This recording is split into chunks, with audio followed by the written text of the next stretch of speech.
Football मैदान में जितना झाम जुटा रहा सोबिन के जे जे हमर से बड़ो लगा सोबिन के एके संगे जोड़हात कराइयो सोबिन के जोड़हात कराइयो जे जे हमर से बड़ो लगा और जे जे हमर से छोटे लगा आशीष देयो क्या कि एक एक करके तो सोबिन के नाम धर पारबो अंधार भय जातो तो सोबिन के एके संगे जोड़हात कराइयो।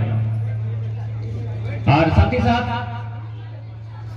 मीडिया जे लोकतंत्र के चौथा स्तंभ लगाई ओखरानी आयल अखनी को जोहार जाना है निहर जाना है कि आज कहीं ना कहीं हमनी के मीडिया का बहुत आवश्यकता है। प्रेस जकर माध्यम से हमनी अपन बात के पूरा झारखंड और झारखंड से बाहर भी लाइक सकल है कि झारखंड के लोग के साथ कितना दुख और दर्द भय रहा है। जितना झान आयोजन समिति के धन्यवाद दिए जैसन की देखे पा रही है चंद्रपुरा के थाना प्रभारी महोदय आयल है अपनी को हमें धन्यवाद दिए कि अपन दल बल के साथ यहाँ तक आयल है तो हमनी को जोहार जाना है। साथ ही साथ कुछ सियासत के दल भी आयल थे अपनी को धन्यवाद दिए जोहार जाना है। लेकिन हम एक संबोधन पहला संबोधन प्रशासन से ही कर रहे हैं। चूंकि हिंदी में कराइए अपनी शायद सोबिन हमने भाषा नहीं बुझे पड़ता खासकर सियासत पे गिला तो हमने भाषा पे नहीं बुझे पड़ते ना तो अपनी के हमें हिंदी ही संबोधन कर चाहिए। थाना प्रभारी महोदय आप अपनी टीम के साथ आज के सभा स्थल में आए हैं सुरक्षा देने के लिए तो आपका और आपकी समस्त टीम का पुलिस की टीम का हम धन्यवाद देते हैं। और साथ ही साथ जैसा कि देख पा रहे हैं कुछ सियासत के लोग भी निगरानी कर रहे हैं सियासत के अधिकारी जवान भी निगरानी कर रहे हैं उनका भी हम धन्यवाद देते हैं। लेकिन साथ ही साथ चूंकि झारखंड के लोग एक नई लड़ाई की ओर बढ़ रहे हैं चाहे झारखंड हो या भारत देश हो हम लोग एक नई वैचारिक लड़ाई के लिए बढ़ रहे हैं। यानी आज पुलिस प्रशासन सीआईएसएफ सीआरपीएफ सभी को जानना होगा कि आखिर विस्थापितों का दर्द क्या है और हमारी लड़ाई कहां तक सही है। क्योंकि आपको इसलिए हमारा दर्द जानना होगा क्योंकि भले आज आप वर्दी पहनकर एक जवान हैं लेकिन उससे पहले आप एक इंसान हैं। यानी आपको भी उस दर्द को समझना होगा। और चूंकि मैं पहला संबोधन आपसे ही करता हूं चूंकि जब भी विस्थापन का समस्या सामने आती है जब भी लोग विस्थापन के लिए अपने अधिकार के लिए आंदोलन करते हैं कहीं ना कहीं पूंजीपति वर्ग कंपनी वाले लोग पुलिस प्रशासन सीआईएसएफ का सहारा लेकर आंदोलन को कुचलने के लिए लाठियां बरसाते हैं जो कि सत्य है। इस बात को आपको भी स्वीकार करना होगा। इसलिए मैंने कहा भले आज आप वर्दी पहनकर एक जवान हैं आपके हाथों में बंदूक और सीने में सितारे हैं लेकिन उससे पहले आप एक इंसान हैं और इंसानियत के नाते आपको झारखंड के साथ साथ सभी किसान विस्थापितों के दर्द को समझना होगा क्योंकि आप भी एक किसान का बेटा है। यहाँ जितने लोग आए हैं चाहे पुलिस के जवान है या सियासत के जवान है सुन लीजिए आप एक किसान का बेटा है इसीलिए सियासत बने हैं। अडानी अंबानी का हक पुलिस का नौकरी नहीं करते। आप यदि किसी उद्योगपति के घर से ताल्लुकात रखते हैं आप जितने भी पुलिस कर्मी आए हैं जितने भी सियासत के कर्मी आए हैं यदि आप किसी अमीर घर का बेटा होते हैं आप ये 3rd ग्रेड और 4th ग्रेड की नौकरी नहीं करते। ये माहौल बना है आज जो झारखंड राज्य में माहौल बना है किस प्रकार सियासत का प्रयोग करके कभी सीआरपीएफ का प्रयोग करके आंदोलन को दबाया जाता है।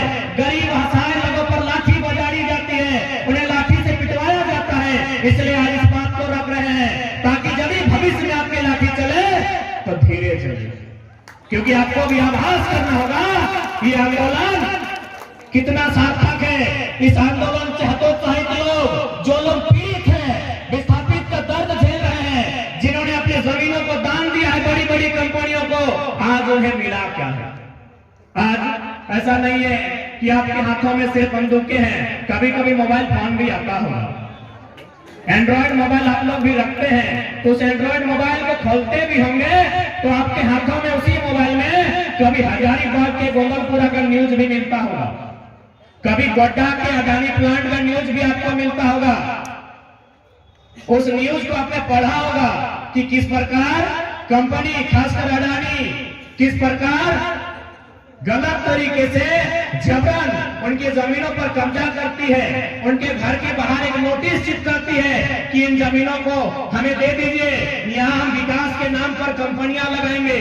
और जब गांव वाले विरोध करते हैं तो फिर वही सीआरपीएफ, तो कहीं सीआईएसएफ, तो कहीं पुलिस के जवानों का सहारा लेती है। उस आंदोलन के साथ साथ किसानों, गरीब गांव वाले को हौसले को तोड़ने का काम किया जाता है। आज भले आप लोग पुलिस की नौकरी कर रहे हैं, लेकिन चूंकि आप लोग भी किसान परिवार से हैं, इस बात को कभी भूलिएगा नहीं। भले आज आपके हाथों में बंदूकें हैं मान्यवर, लेकिन आप एक किसान परिवार से हैं, आप मिडिल क्लास फैमिली से हैं, तभी आपने इस नौकरी को चुना है। यदि आप मिडिल क्लास फैमिली से नहीं होते हैं तो आप बिजनेस कर लेते हैं, कुछ नहीं करते हैं, लेकिन पुलिस तो नहीं बनते। आप एक मिडिल क्लास फैमिली से हैं, इसीलिए आपने इस रास्ते को चुना है।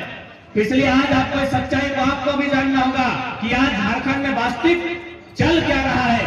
आज जो बड़ी बड़ी कंपनियां आप देख रहे हैं, और साथ ही आपको यह भी जानना होगा कि आज जो आप पुलिस बने हैं, ये किस कानून के तहत बने हैं। मुझे लगता है या भले आप पुलिसकर्मी लोग आए हैं, लेकिन आपको स्वयं नहीं मालूम है कि आप किस कानून के तहत पुलिस बने हैं। तो मैं आज पहले, चूंकि मैंने प्रशासन का ही बात किया है, और मैं आपको नकारात्मक नहीं, मैं आपको अपना बड़ा भाई, अपना भाई मानकर बता रहा हूं कि किस प्रकार आपके माध्यम से, आपकी लाठी, आपकी बंदूकों के माध्यम से आप ही के दूसरे भाई को मारा जाता है, पीटा जाता है, चंद मुट्ठी भर अमीरों के लिए। आपकी हमारी लड़ाई में सिर्फ चंद मुट्ठी भर लोगों का फायदा होता है, चाहे नक्सली मारा जाए या पुलिस के जवान मारे जाए। ये जो पुलिस नक्सली की जो लड़ाई होती है, इसमें सिर्फ चंद मुट्ठी भर लोगों का फायदा होता है। कौन मुट्ठी भर लोग? जिनको पहाड़ों में सोना मिला है, जिनको पहाड़ों में हीरा मिला है, जिनको पहाड़ों में लोहा मिला है, जिनको अभ्रक मिला है, जिनको कोयला मिला है, मुट्ठी भर लोगों के लिए सारा खेल आज देश में चल रहा है। एक तरफ पुलिस का नाम है, एक तरफ नक्सली का नाम है, और दोनों तरफ से किसान के बेटों को मारकर जमीन पर गिराया जा रहा है। तो मैं बात कर रहा था कि आप किस कानून के तहत, क्योंकि भले मैं मानता हूं आज पुलिस की बहुत जरूरत है, लेकिन सच्चाई को आपको भी जानना होगा, ताकि भविष्य में अगर आपकी लाठी चले तो कम से कम उसमें किसी कंपनी का मोहर ना हो, बल्कि उसमें मानवता हो। तो मैं आज सभी लोग जो इस मैदान में उपस्थित हैं, उन्हें बतलाना चाहूंगा कि police act, Indian police act 1861 का एक कानून है।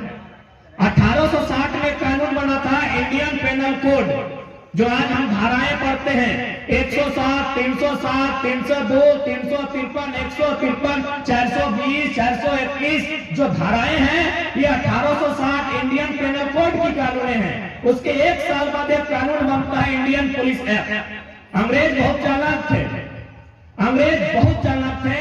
अंग्रेजों ने इंडियन पुलिस एक्ट बनाया। किस लिए बनाया पता है? क्योंकि अंग्रेज मात्र 3 लाख थे। जब भारत में अंग्रेज लोग आए थे, अंग्रेज मात्र 3 लाख थे और भारत के लोग 30 करोड़ थे। यानी हम जब एक तमाचा लगाते ना, तो अंग्रेज सब बैगन का भरता बन जाता, इतनी उनकी संख्या थी।